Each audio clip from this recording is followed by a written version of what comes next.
মানুষ মারো, তোমরা মানুষ মারো। আহা, যারে মারলা একটুখানি হিউম্যানিটি, বিবেক দিয়ে চিন্তা করো। যাকে মেরেছ ওই রাত্রে তার বাড়ির কাছে যাও, ওই রাত্রে গোপনে তার বাড়ির কাছে গিয়ে দেখো তার মা কিভাবে তার সন্তানের জন্য কাঁদতেছে, মায়ের কোলটা খালি হয়েছে বলে কিভাবে কাঁদতেছে, তার বাবা কিভাবে কাঁদতেছে, তার বউ থাকলে কিভাবে ছটফট করতেছে, তার কলিজার টুকরা সন্তান থাকলে কিভাবে আব্বা আব্বা বলে কাঁদতেছে। যারে গুলি করে মেরেছো একবার বাড়ির কাছে গিয়ে কান পাচা শোনো।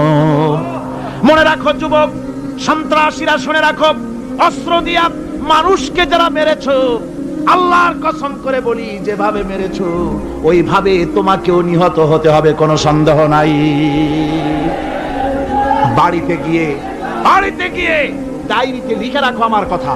থামুন, বাড়িতে গিয়ে ডায়েরিতে লিখে রাখুন, ডায়েরিতে লিখে রাখো, যদি তুমি কাউকে হত্যা করে তার বউকে যদি বিধবা বানায় থাকো, তোমার বউ বিধবা হবেই, কোনো সন্দেহ নাই।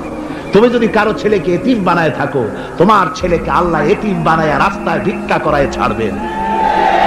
তুমি যদি কারো বাপকে মাকে কাঁদায় থাকো, আল্লাহ রাব্বুল আলামিন তোমার মা বাপকে কাঁদাবেন।